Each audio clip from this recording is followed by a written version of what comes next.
quelques encablures de New Delhi, la capitale, cette résidence de luxe s'apprête à accueillir l'un des mariages les plus attendus de l'année, dans la plus pure tradition indienne. Un écrin multicolore pour célébrer l'alliance de deux familles fortunées du textile, devant près de 1000 convives triés sur le volet. Et maintenant, dansons à l'honneur du jeune prince qui va se marier. Le fiancé porte le dernier accessoire à la mode chez les nouveaux riches indiens. Un collier de billets de banque pour affirmer puissance et prospérité. Montrer son argent, c'est l'activité préférée de l'invité d'honneur, ce jeune millionnaire barbu, le cousin de la mariée. Evan Luthra se définit lui-même comme un serial entrepreneur d'Internet. Il a fait une donation très conséquente au couple.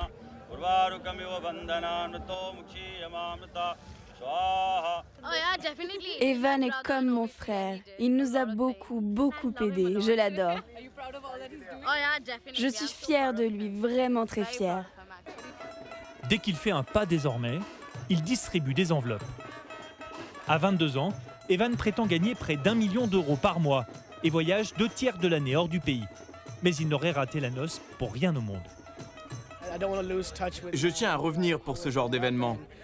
Je ne veux pas perdre de vue l'endroit où je suis né, où j'ai grandi. Vous savez ce qu'on dit ? Malgré ton succès, n'oublie pas d'où tu viens. Ce genre de mariage dure au moins une semaine. C'est toujours très extravagant. Moi aussi, j'aimerais me marier de cette façon. Un gros mariage indien, comme on dit. Ouais, j'adorerais ça. Un pied dans la tradition, un autre dans l'excès. Ce soir, Evan a invité plusieurs amis étrangers, entrepreneurs et voyageurs comme lui. Il multiplie photos et vidéos sur les réseaux sociaux pour les fans d'Evan. Le jeune homme en a plusieurs centaines de milliers sur Instagram.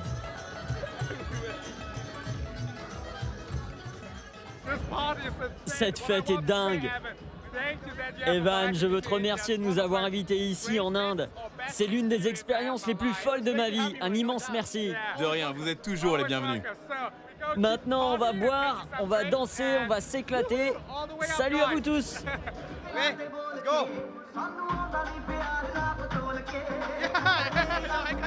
Allez, boire. Boire. Evan a le goût de la fête, du luxe et de l'argent. Il incarne la réussite insolente des hommes d'affaires indiens pressés de s'enrichir. En Inde, on les appelle les nouveaux Maharajas.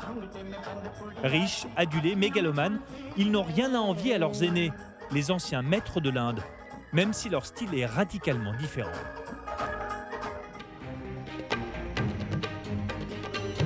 Depuis 2015, l'Inde est à la 3e place dans le classement des milliardaires de la planète, derrière les États-Unis et la Chine.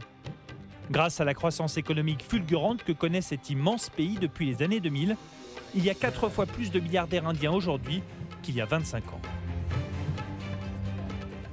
Tout le palais nous appartient.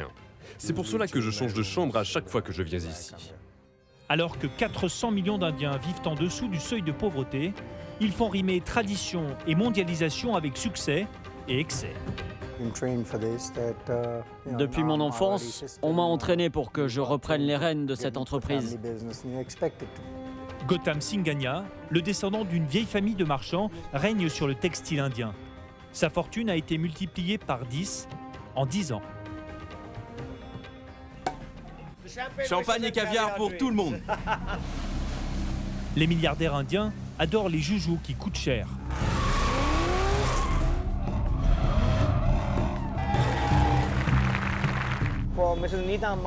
Pour un anniversaire, j'ai même vu quelqu'un dépenser plus de 25 millions d'euros. Mais au pays de Gandhi et de Mère Teresa, ces folles dépenses passent mal. D'autant que les maîtres du pays sont aussi les champions du monde de l'évasion fiscale. Le milliardaire flambeur ne payait pas ses dettes.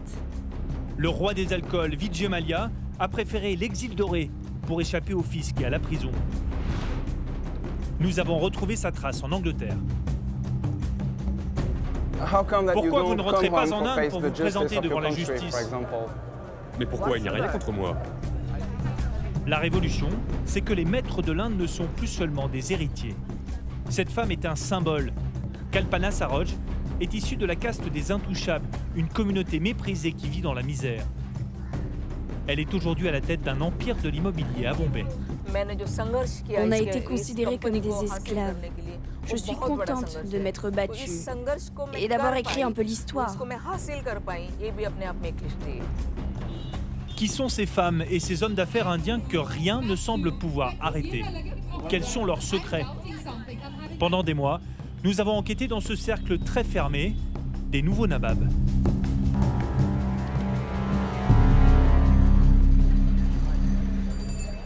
Noida, en banlieue de Delhi.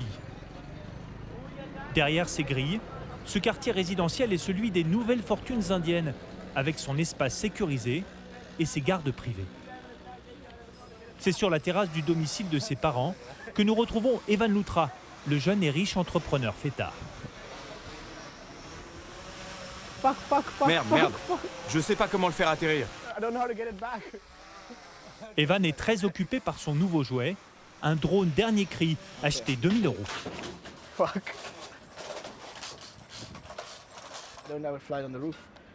Allez, bouge-toi. Il me faut retrouver la pièce manquante. Il est abîmé? Ouais, j'ai l'impression qu'il est cassé. Je le saurai la prochaine fois que j'essaye de le faire voler. C'est dans ce duplex de luxe, avec vue imprenable sur la capitale, que vit Evan, avec son père et sa mère. Sa famille appartient à la communauté sikh, une minorité religieuse connue pour son sens des affaires. Son père, entrepreneur, a fait fortune dans la mode et le textile, et le jeune homme a choisi très tôt de suivre ses traces. À l'âge de 12 ans, il crée sa première application pour smartphone. Il arrête ses études après le lycée pour continuer à monter des boîtes. Son ambition, il la résume à cette série de chiffres. Ce sont les objectifs que je me suis fixés. À 21 ans, je veux gagner 1 million par mois. Je n'en suis pas très loin. À 23 ans, ce sera 1 million par semaine.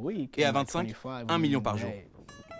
En attendant de devenir milliardaire, le jeune homme pressé affiche sans complexe sa réussite, comme pour provoquer la fortune.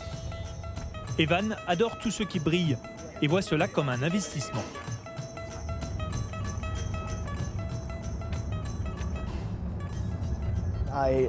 J'aime le noir et l'or. Ce sont mes couleurs. C'est pour ça que j'ai personnalisé mon iPhone avec cette protection en or massif. J'ai payé 11 000 € pour ça. Mais quand je le revendrai, cela vaudra beaucoup plus cher. Cela prend de la valeur chaque année. Pour moi, c'est un capital. Son autre péché mignon, ce sont les peaux de reptiles, avec un petit peu de dorure autour, évidemment. C'est du python. C'est illégal ici, je pourrais aller en prison, mais personne n'y fait attention. Et il y a beaucoup de gens qui en portent. Ce sac, il m'a coûté 8 000 $. Mais là aussi, ça ne perd pas de sa valeur. Je pourrais le revendre pour beaucoup plus. Surtout qu'il y a mes initiales dessus. Arrivé au siège de l'entreprise familiale, qui héberge les bureaux du jeune homme. Le secret de la réussite d'Evan, c'est l'explosion des services pour téléphone portable et la main-d'œuvre pas chère. Dans les sous-sols du bâtiment, il a installé une équipe d'informaticiens spécialisés dans la création d'applications mobiles. Une vingtaine d'ingénieurs, payés environ 500 € par mois. Ce matin, il est concentré sur l'amélioration d'un nouveau projet. Ce que je veux faire, c'est ajouter de nouvelles fonctions à l'application. Je veux que l'utilisateur soit capable de consulter son compte et qu'il puisse en un clic avoir tout l'historique de ses réservations. Vous pouvez me dire combien de temps ça va prendre ? 1 mois, je dirais. Bottle Pop, sa dernière trouvaille, cible la jeunesse dorée des grandes capitales. Cette application permet de réserver des carrés VIP en boîte de nuit. Elle est destinée aux gens qui sortent entre amis avec l'intention de dépenser beaucoup d'argent et que tout le monde le sache. Bottle Pop leur permet de faire tout ça en un seul clic. Pour faire plus d'argent, plus vite, Evan achète les idées des autres. Il a pris des parts dans plusieurs dizaines de start-up, ramasse une partie de leurs bénéfices et regarde son argent fructifier. J'ai investi 19 000 $ dans une entreprise récemment. Aujourd'hui, cela vaut 2 millions de $. Mon investissement a été multiplié par 20. Son sens des affaires, il l'avait dans les gènes grâce à son père, entrepreneur dans la mode. Bonjour papa, tu vas bien ? C'est lui qui lui a fourni une mise de départ pour se lancer. Dans cet atelier sont fabriqués des vêtements pour des marques de prêt-à-porter américaines. Au départ sceptique, Le père est aujourd'hui épaté par la trajectoire éclair de son fils.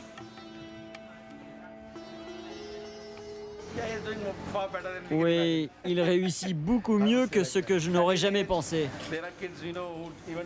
Des jeunes de son âge ne savent pas quoi faire. Lui, il a un but et il est concentré dessus. Si la réussite du fils ravit le papa, sa façon de dépenser a plus de mal à passer. Dans la famille, religion et tradition ont une place importante. Autre génération, autre style. En Inde, ce n'est pas bon de flamber, dépenser trop d'argent. À l'étranger, ce n'est pas un problème, les gens s'en moquent. En Inde, vous achetez une voiture et le voisin va regarder en se disant « Ah tiens, il a acheté une grosse voiture ». L'année dernière, il a passé 240 jours à l'étranger, pourquoi pas? Mais sur les 120 jours qu'il passe ici, on lui demande de suivre et de respecter notre mode de vie. Sa mère est toujours derrière lui pour ça, à lui dire de respecter les traditions. Les traditions attendront. Le jeune homme prépare ses prochains voyages en Europe et aux États-Unis, où il pourra assouvir son appétit pour la flambe. Si les nouveaux riches indiens aiment tant le clinquant, c'est qu'ils prennent exemple sur les anciens maîtres du pays, les vrais Maharajas, dont la richesse se mesurait au faste de leur palais. Aujourd'hui encore, ils détiennent d'immenses domaines au Rajasthan, le royaume des grandes familles Rajput. Voici l'un des plus beaux palais du Rajasthan, celui de la famille Alcissar. Cousins des Maharajas de la ville de Jaipur, les Alcissar règnent sur ces terres depuis plus de 3 siècles. Ils tentent aujourd'hui de conserver leur style de vie princier. Quand le roi n'est pas là, le drapeau reste en bas. Mais il est au palais en ce moment, alors on le lève.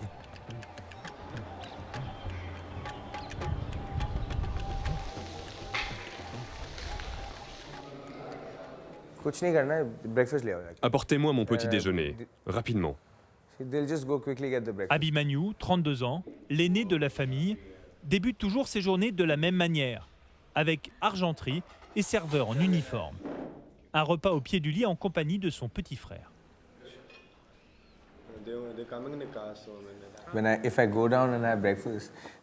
Si je vais prendre mon petit déjeuner en bas dans la salle à manger, tout le monde vient me voir pour me demander des choses. Et je déteste ça.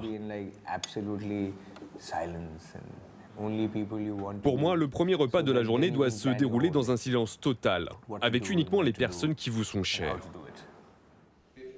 Le père d'Abhimanyu a transformé le palais en hôtel il y a 15 ans et confié la gestion à son fils aîné. Une cinquantaine de chambres à 150 € en moyenne. Abhimanyu a étudié l'hôtellerie dans les plus grands palaces. Il est très pointilleux. Je dors dans une chambre différente à chaque fois que je viens ici, pour vérifier que tout roule.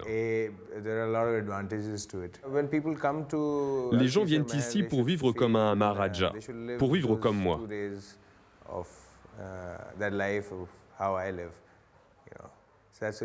C'est pour ça que toutes les chambres sont différentes ici. Chacune d'entre elles témoigne de ma passion pour le style et pour tout ce que j'entreprends. Des vacances de Maharaja, c'est la promesse de la famille. Mais l'entretien de ce palais du XVIIe siècle coûte une fortune, d'autant que le jeune homme veut le meilleur.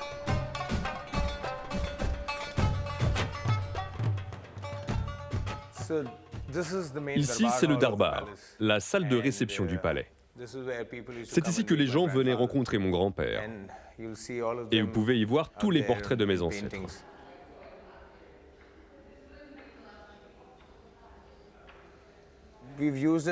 Nous avons utilisé environ 14 000 feuilles d'or pour restaurer cette pièce. Cela nous a pris 1 an pour rendre au Darbar son cachet d'antan. Rien que pour ces feuilles d'or, la famille a dû débourser plusieurs dizaines de milliers d'euros. Alors, pour payer ces lourdes factures et se différencier des hôtels montés par d'autres aristocrates, Abhimanyu a eu une idée un peu folle. Monter un festival de musique électro dans son palais, une grande première. Ce matin, plusieurs centaines de petites mains sont à pied d'œuvre. Les concerts doivent débuter dans moins de 24 heures dans différentes zones du palais. Alors c'est à partir de cette console que la magie va opérer, c'est ça? Vous vous êtes installé ici pour le son? Oui, pour qu'il se diffuse parfaitement. Génial. L'idée du festival lui a été soufflée par une star du rock'n'roll qui est aussi un homme d'affaires avisé. Nous prenions un verre, le Maharaja de Jodhpur, moi et Mick Jagger. Mick venait d'apprendre que mon père venait de me donner la responsabilité du palais. Et il a fait « Waouh! Vous devriez organiser un festival là-bas. » On y va? Quelques heures avant l'arrivée des premiers festivaliers, Abhimanyu part en tournée d'inspection au volant de sa Jeep, comme les princes d'antan qui visitaient leur terre.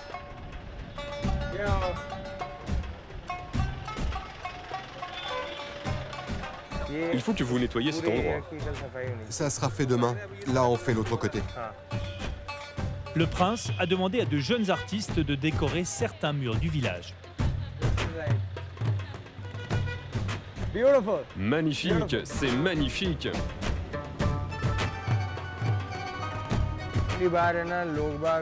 La dernière fois, il y avait des rôdeurs par ici.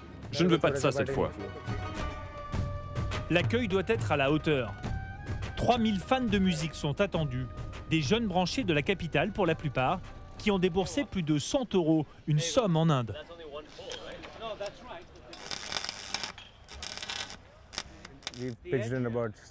J'ai fait monter 700 tentes cette année, avec une vue imprenable sur le palais. La réputation du festival a dépassé les frontières de l'Inde. Pour cette 3e édition, une quarantaine de DJ ont répondu à l'appel du prince, venus de partout dans le monde. Ces 2 artistes expérimentaux arrivent du Luxembourg.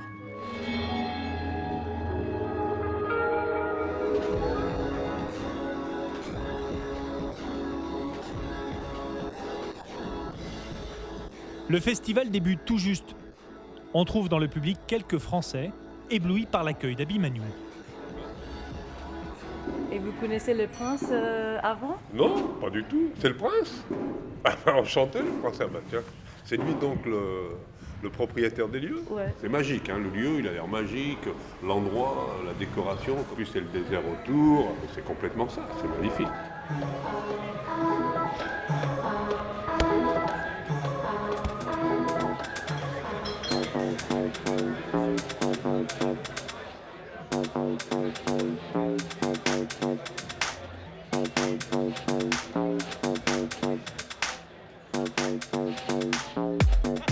L'obsession du prince était de faire parler d'Al-Sissar. Le pari est aujourd'hui réussi. La musique, ça me fait vibrer, comme une drogue, surtout quand elle se joue chez moi. Et je crois que le festival a fait connaître le nom d'Al-Sissar dans le monde entier. Prochain défi pour Abhimanyu, le prince mélomane, l'organisation d'un festival de musique traditionnelle dans un autre palais de la famille. Alors que les rois indiens figuraient parmi les plus grosses fortunes du monde au début du XXe siècle, ils doivent aujourd'hui faire de la place à des fortunes parties de rien. Des descendants de castes de serviteurs ou même d'intouchables, la catégorie la plus basse de la société indienne. Des destins qui rappellent le film Slumdog Millionnaire. Dans ce village, à 10 heures de route de Bombay, la majorité des gens vit de la terre, dans une pauvreté endémique. C'est pourtant ici qu'a commencé l'une des ascensions sociales les plus incroyables de l'Inde moderne. Ce village a vu naître Kalpana Saroj, aujourd'hui à la tête d'un empire immobilier de 300 millions d'euros. Son père était agent de police, la famille ne possède pas de terre. C'est ici que je suis née, dans cette maison. Nous l'avons conservé en l'état. Je veux pouvoir me souvenir d'où je suis partie pour me rappeler de ma progression. La seule habitante de cette hutte en torchis est sa tante, âgée de 85 ans, qui ne veut pas partir d'ici malgré l'argent de la nièce. Le foyer n'a pas changé, c'est comme autrefois. Elle utilise ce bois pour cuisiner. Elle prépare sa nourriture toute seule. Elle va chercher son eau. Elle ne veut dépendre de personne et elle gagne elle-même ce qu'elle dépense. Comment tu vas? Tu te sens bien? Oui? Oh, je suis si fière de toi. Son retour au village provoque l'attroupement. Mais à sa naissance, Kalpana partait avec un énorme handicap, Elle a grandi dans une communauté marginalisée depuis toujours, les Intouchables. Cette rigole que vous voyez, c'est la ligne de démarcation du village. Ceux qui habitaient de ce côté, c'étaient les gens de caste supérieure. Et ceux de l'autre côté, c'étaient les basses castes, les intouchables. En Inde, les Intouchables sont les derniers dans la hiérarchie sociale hindoue. Une population méprisée, considérée comme impure, qui est cantonnée aux tâches les plus ingrates. Mon grand-père avait l'habitude de travailler pour des gens de haute caste. Et quand nous étions petits, nous le suivions. Mais nous ne sommes jamais rentrés dans la maison de ces gens. On était parqués à l'extérieur, dans une zone bien définie. Nous avions l'interdiction de toucher leur nourriture. Et quand on avait soif, ils nous donnaient des verres que nous étions les seuls à utiliser. Kalpana revient régulièrement dans son village pour organiser des journées de bienfaisance. Ce matin, elle inaugure un camp médical provisoire qui offre des soins ophtalmologiques gratuits et des lunettes. Comment allez-vous? Je vais bien, j'ai juste un problème avec mon œil droit.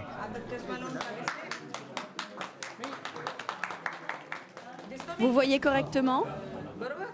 Alors on va mettre des lunettes, ça devrait aller mieux. C'est bon, ça va?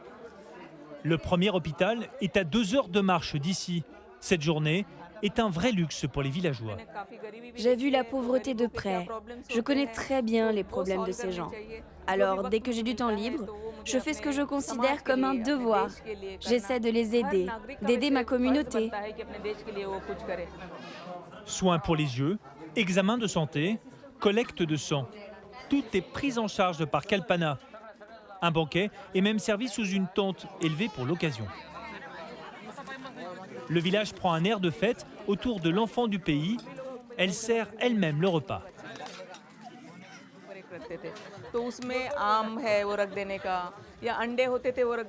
Allez-y, vous pouvez commencer à manger. C'est un nouveau menu cette fois.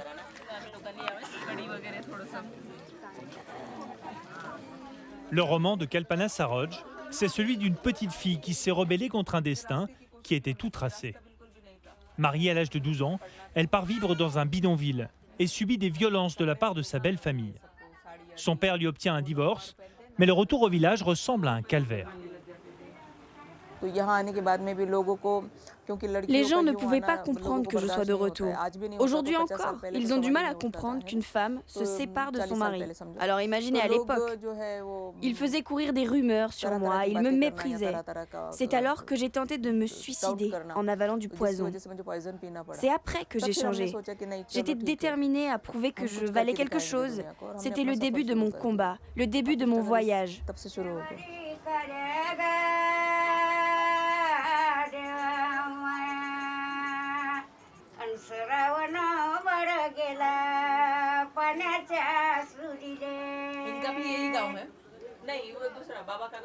À l'âge de 16 ans, Kalpana décide de partir pour Bombay, avec quelques économies et ses seuls talents de couturière. Ouvrière dans une usine de confection, elle économise patiemment un petit pactole. Il lui servira à racheter une usine de métaux et à investir dans l'immobilier. Son premier coup de maître sera l'achat d'un terrain au nord de la ville. Elle le revendra à prix d'or en profitant de la flambée des prix.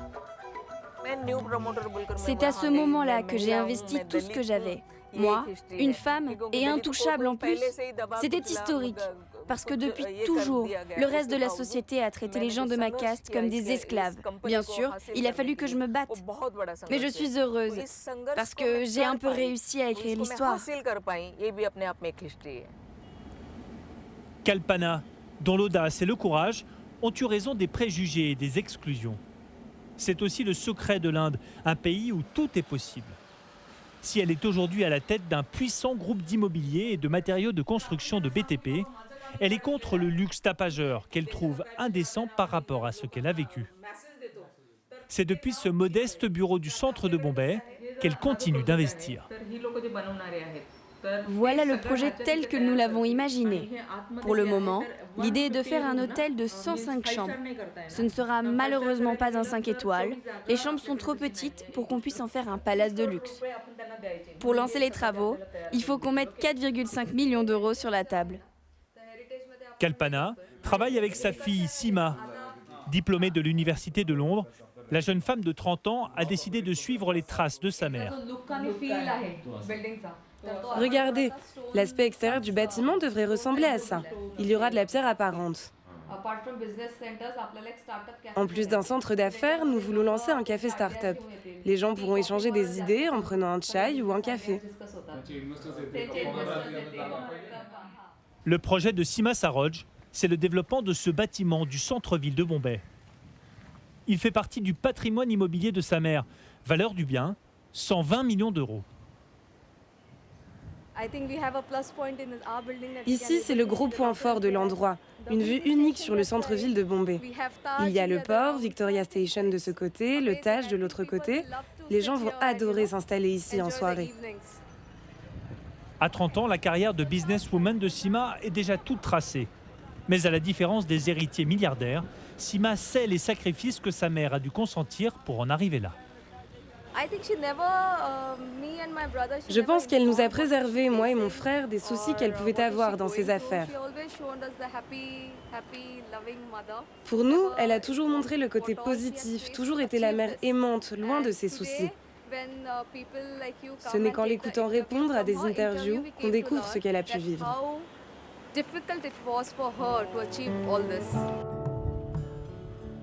Malgré les projets à plusieurs millions d'euros qu'elle gère, la famille Saroj ne s'est pas enfermée dans une bulle de luxe. Pas de grand appartement dans les quartiers chics. Elle habite dans ce bâtiment de la banlieue nord de la ville. Le dimanche, Kalpana reçoit chez elle en toute simplicité. La porte reste ouverte toute la journée aux proches, aux voisins, mais aussi aux pauvres qui viennent demander de l'aide.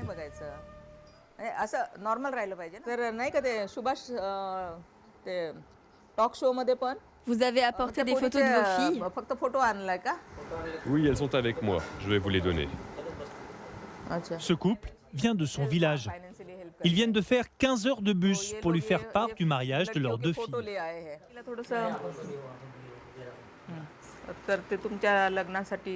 Voilà 50 000 roupies pour l'organisation du mariage.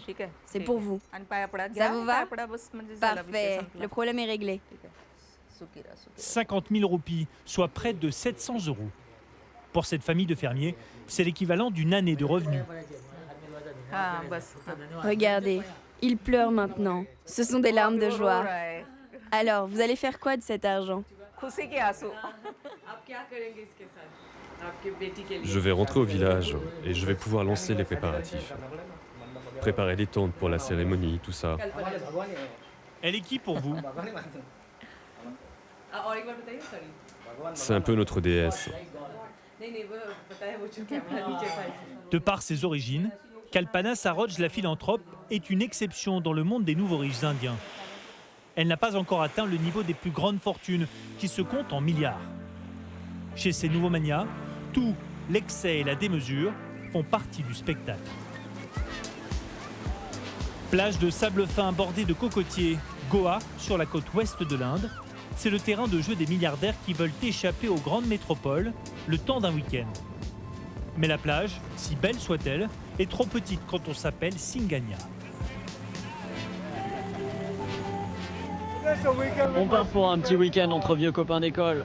Quelques-uns viennent même de l'étranger. Gautam Singhania est un des plus célèbres milliardaires d'Inde. Il dirige la plus grande marque de prêt-à-porter du pays.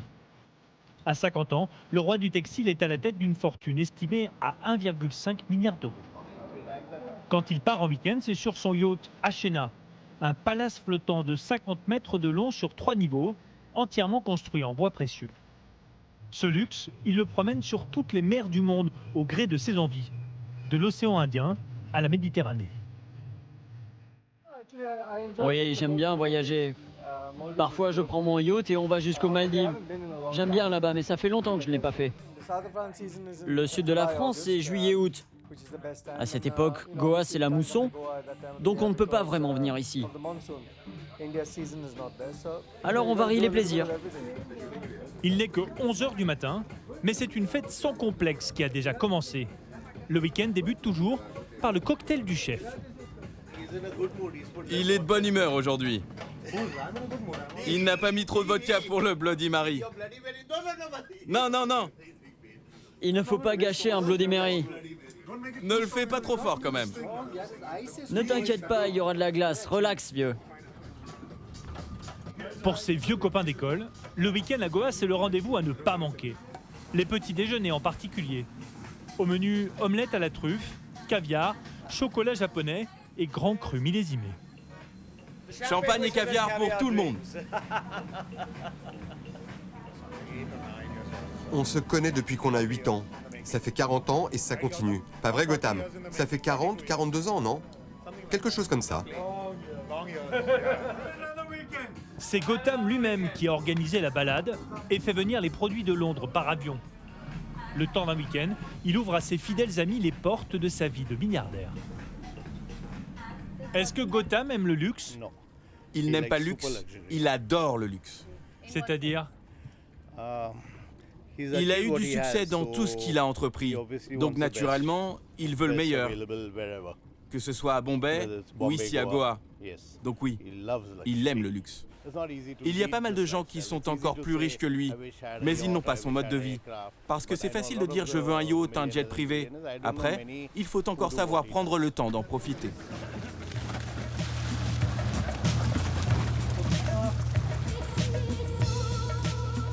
À la fin de la matinée, la bande de cinquantenaires est déjà retombée en adolescence. Il n'y a que la taille et le style des jouets qui ont changé.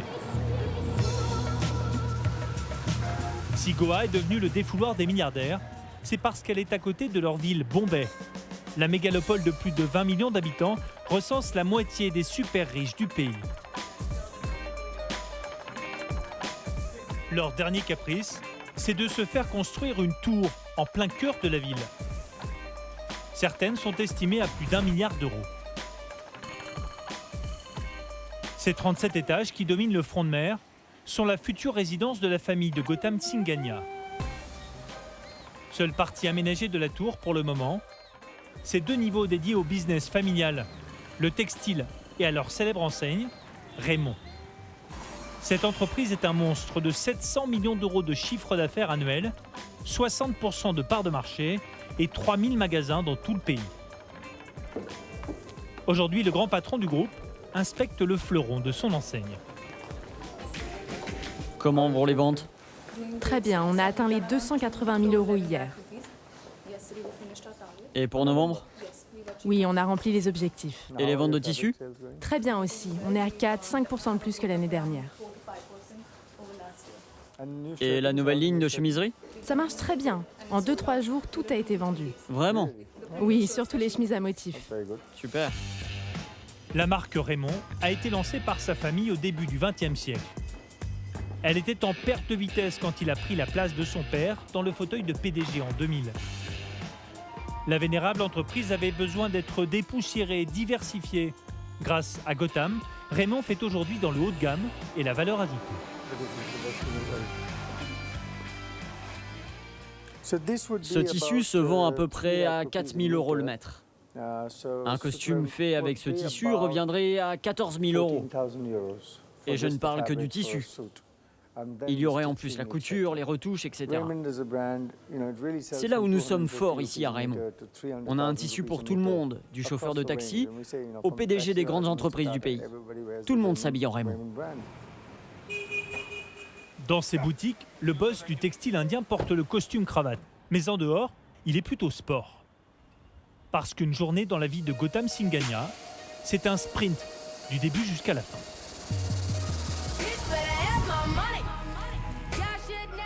Et pour se déplacer à Bombay, le plus rapide, c'est l'hélicoptère.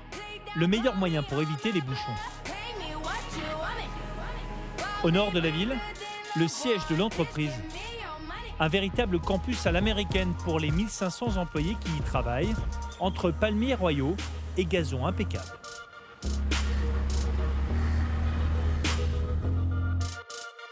Donc tout le monde est au garde à vous quand vous arrivez ici? Ouais, c'est une vieille tradition.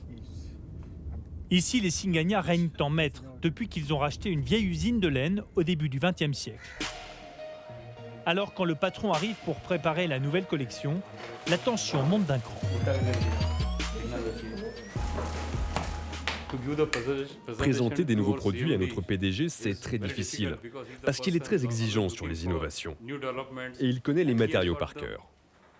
En regardant un textile, il est capable de deviner la matière utilisée, s'il y a du synthétique, du cachemire ou de la pashmina, et il est très dur à convaincre. Le boss arrive. Son équipe a 30 minutes pour le convaincre et le surprendre.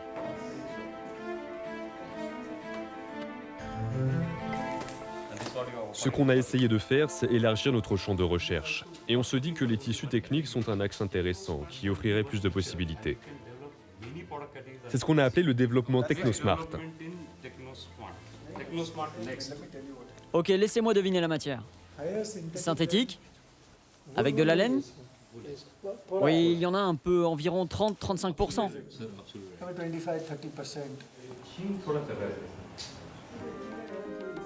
Le prince du textile indien est ici au cœur du business familial. Ce sont ces fibres en laine que sa famille travaille depuis un siècle qui l'ont fait roi. D'ailleurs, comme tout bon souverain, Gautam Singania a sa cour et son protocole. Ici, c'est l'antichambre du pouvoir. Derrière cette porte, la salle du trône, à la gloire du milliardaire et de sa famille. Je préfère mettre des vieux souvenirs, des photos sur ce mur, plutôt que des peintures qui n'ont aucun intérêt pour moi. Les Singania sont une vieille famille de la province du Rajasthan. Ils font partie de la communauté des Marwaris, des marchands parmi les plus riches du pays. Alors vous avez grandi avec cette idée qu'à un moment viendrait votre tour à la tête de l'entreprise? Oui, disons qu'on m'a préparé à ça. C'est le système Marwari. On vous entraîne pour que vous repreniez les rênes de l'entreprise. C'est ce qu'on attend de vous. Et que ce soit pendant les discussions, autour d'un repas, le soir à la maison, beaucoup de discussions tournent autour du business. C'est comme ça que j'ai appris. Notre famille Marwari vient d'un petit village du Rajasthan qui s'appelle Shekhawat. On nous appelle d'ailleurs les Marwari Shekhawati.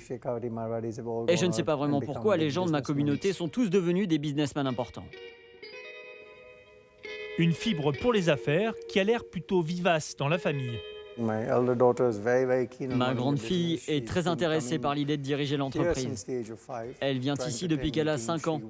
Elle assiste à des réunions, elle se balade dans les couloirs. Elle est très curieuse de ce qui se passe ici. C'est bien, mais on verra, elle est encore très jeune.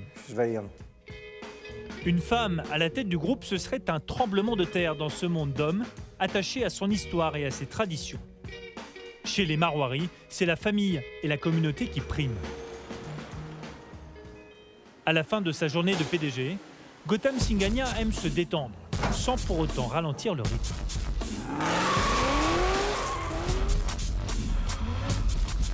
Au sein même du campus de son entreprise, il s'est construit son propre circuit automobile. Coût total des bolides et de la piste, près de 250 000 €. Cette discipline qu'il veut lancer en Inde s'appelle le drift. C'est l'art du dérapage contrôlé et des moteurs qui rugissent.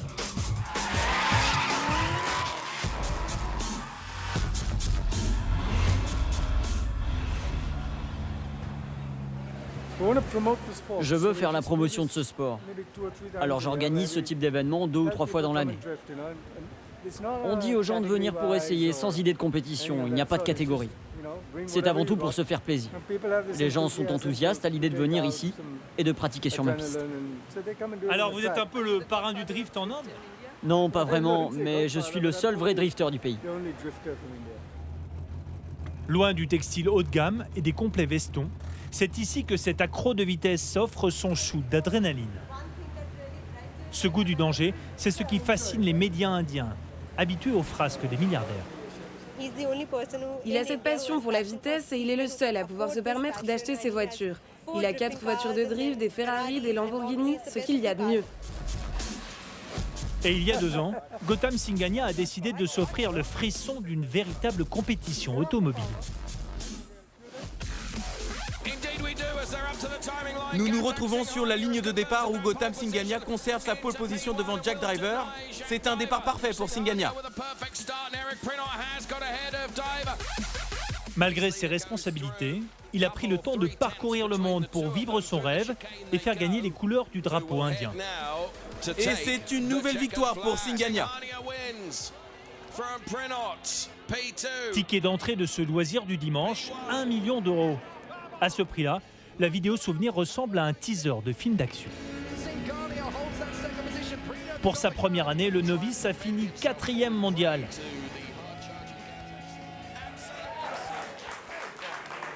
Et ce soir, il célèbre sa saison dans ce club chic du centre de Bombay.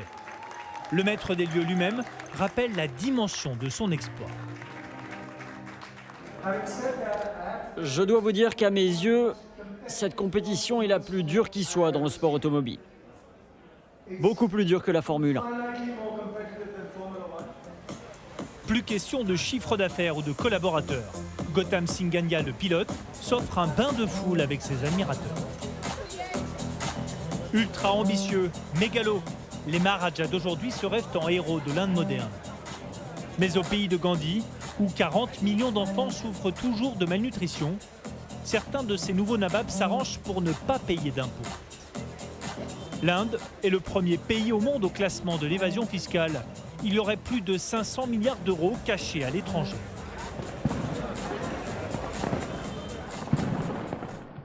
Le milliardaire flambeur ne payait pas ses dettes. Comment un milliardaire qui doit des millions d'euros a-t-il pu quitter le pays? Son passeport a été annulé par le gouvernement. Voici le symbole de ces mauvais payeurs. Vijay Mallya, le patron des boissons Kingfisher, surnommé le Richard Branson indien. Amateur de luxe et de jolies femmes, il est aujourd'hui en fuite. Après avoir fait fortune grâce à l'alcool, le roi de la fête a voulu avoir ses avions. Il a lancé une compagnie aérienne haut de gamme au moment où le ciel indien était déjà surchargé. La hausse des prix du pétrole a fini de couler son rêve et de creuser sa dette. Tous les biens indiens de Vijay Mallya sont censés être mis aux enchères pour payer ses créanciers. Mais plusieurs mois après la fuite du milliardaire, ses voitures de collection brillent toujours dans les vitrines de cet immeuble de New Delhi comme un pied de nez au fisc. En caméra cachée, nous découvrons le garage secret du docteur Mallya. Bonjour. Bonjour. 40 voitures de luxe rutilantes, le petit musée de ce grand collectionneur. Il ne conduisait jamais ces voitures, Vijay Mallya? Non. Il laissait ses voitures ici, c'est tout. Et vous pensez qu'il y en a pour combien ici?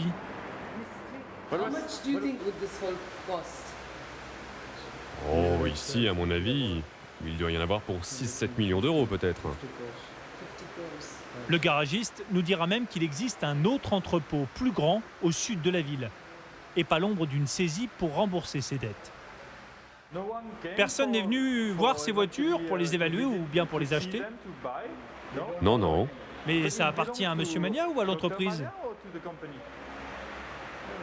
Oui, à l'entreprise. Mais l'entreprise est toujours à lui. Oui, c'est toujours le cas. Donc ces voitures sont toujours les siennes. Ces bijoux, il les a laissés derrière lui au moment de prendre la route de l'exil, ou plutôt de sa retraite dorée. Nous sommes partis sur ces traces qui nous ont d'abord menés en France, sur la Côte d'Azur. Au large de Cannes, il est le propriétaire d'une des plus belles résidences de la région, sur l'île de Sainte-Marguerite. Une des plus chères aussi. Sa villa, le Grand Jardin, est estimée entre 30 et 40 millions d'euros. Pour les habitants de l'île, le flambeur extravagant est un résident sans histoire, mais pas ordinaire. Il a réussi à se faire accorder quelques passe-droits. Il se déplace comment dans l'île? En voiture. Une voiture ou une camionnette. Mais c'est une île piétonne, non? Il n'y a pas de véhicule? Oui, mais c'est le seul qui est autorisé. On sait qu'il a 2 gros bateaux dans le coin aussi. A priori, il aurait un bel appartement à Monaco. Je pense que tout va bien pour lui de ce côté-là. Si le Grand Jardin est son havre de paix, Monaco est son défouloir. Les soirées qu'il organise pendant le Grand Prix de Formule 1 sont restées dans toutes les mémoires, comme ici il y a 3 ans. Parce que Vijay Mallya aime la fête dans toute sa démesure. Clément de Souza a été son DJ attitré pendant 20 ans. Ces soirées, il les a vécues de l'intérieur. J'ai joué pour ses fêtes à Monaco pendant les Grands Prix de Formule 1. Il faisait ça sur son yacht, un énorme bateau. Il m'a fait venir plusieurs fois en jet privé pour venir jouer chez lui. Il se décidait souvent à la dernière minute en se disant subitement « Aujourd'hui, je veux faire la fête ». Et ça se passait souvent dans la boîte de nuit de sa villa à Goa. Son 50e anniversaire a été un énorme événement. Il a fait venir Lionel Richie et Enrique Iglesias par avion pour l'occasion. 4 jours de fête non-stop. Cette vie de fête s'est arrêtée il y a 1 an, quand le flambeur est tombé avec fracas. Quand il est parti d'Inde, c'est à Londres qu'il s'est réfugié. Nous nous y sommes rendus. Vijay Mallya a le statut de résident britannique depuis plus de 20 ans. Il était attiré par l'Angleterre et sa fiscalité. Il profite aujourd'hui de sa discrétion. Notre demande d'interview est restée sans réponse. Le milliardaire se terre derrière les murs de son manoir au nord de Londres. Mais nous avons fini par l'apercevoir en mars dernier. Quand la saison de Formule 1 a recommencé, le péché mignon de Vijay Mallya. Il n'a pu résister à l'envie de s'afficher avec sa nouvelle voiture devant les caméras du monde entier. Et voici la Vijay M10. Le milliardaire en exil ne sort de son silence que pour parler de son sport favori, sa passion. La stratégie est claire. Monsieur Mallya n'a rien à se reprocher.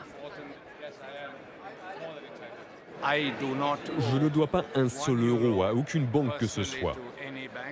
Ma compagnie aérienne est malheureusement fermée et tout le monde essaye de me faire passer pour le seul responsable.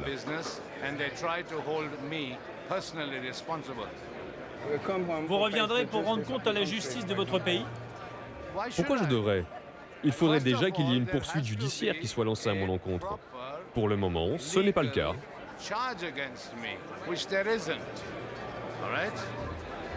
Vijay Mallya ment, sans l'ombre d'un remords. Une procédure judiciaire pour défaut de paiement a été lancée il y a plus d'1 an. Et quelques jours après notre tournage, le roi des alcools a été arrêté par Scotland Yard pendant plusieurs heures. Il attend son extradition vers l'Inde. Mais la chute de Vijay Mallya n'effraie pas les nouveaux riches.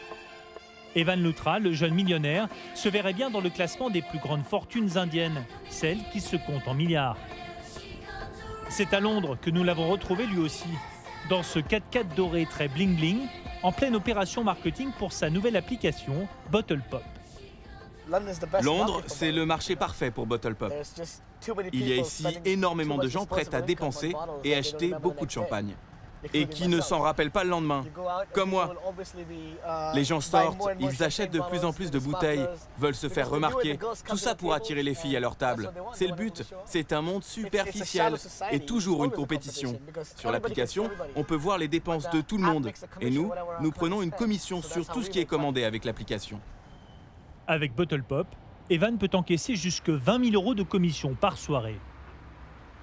Cet argent qui coule à flot à Londres, capitale européenne de la finance, c'est ce qui attire de plus en plus de fortunes indiennes ici.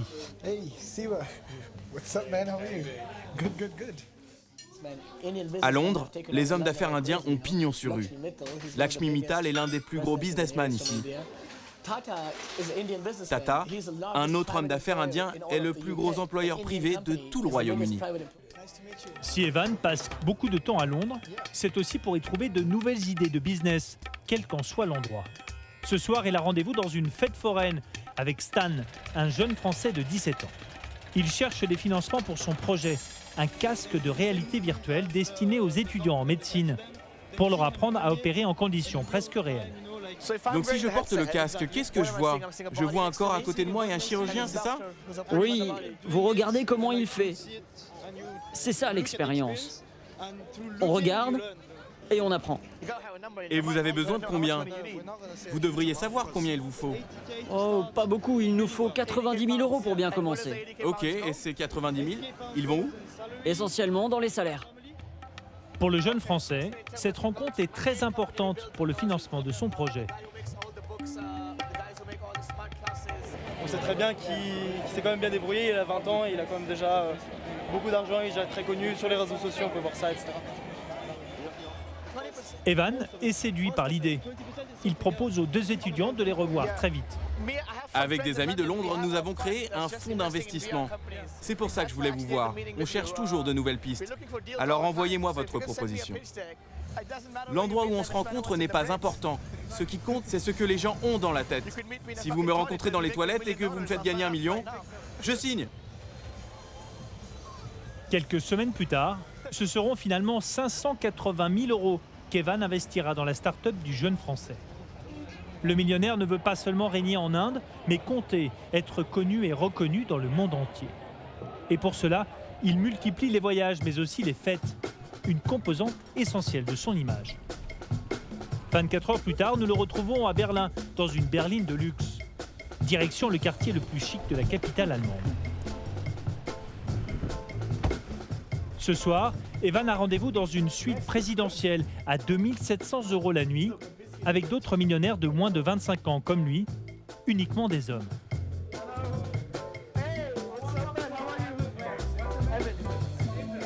Chinois, Allemands, Russes ou Indiens, ils font tous partie du réseau Rich Kids of Instagram, la jeunesse dorée du monde qui s'affiche sur les réseaux sociaux. Ce groupe, c'est la crème des enfants gâtés d'Internet. Vidéos trash, photos sulfureuses, ces nouveaux riches décomplexés aiment se mettre en scène sur la toile. Ils ont plus d'argent que vous, et voilà ce qu'ils en font, c'est leur message d'accueil sur Instagram. On y retrouve leurs voyages VIP, leur passion pour la fête, le luxe et leurs excès en tout genre. Evan Lutra est l'un des rich kids les plus actifs sur les réseaux sociaux. Il est devenu en quelques années l'une des stars du groupe. Son discours décomplexé et matérialiste touche parfois à la limite de la grossièreté.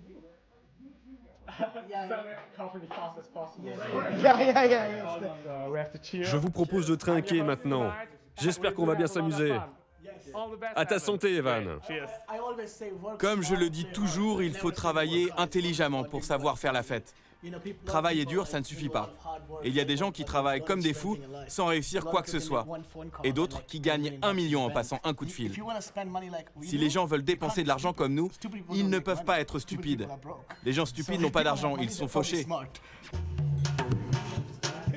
Ce soir, l'objectif d'Evan est de montrer son argent sur les réseaux sociaux et d'élargir sa communauté de fans. Il y a 200 000 personnes qui me suivent sur Instagram. Il faut que je leur donne un peu de contenu quand même. Santé. Le repas, arrosé au champagne, sera expédié rapidement.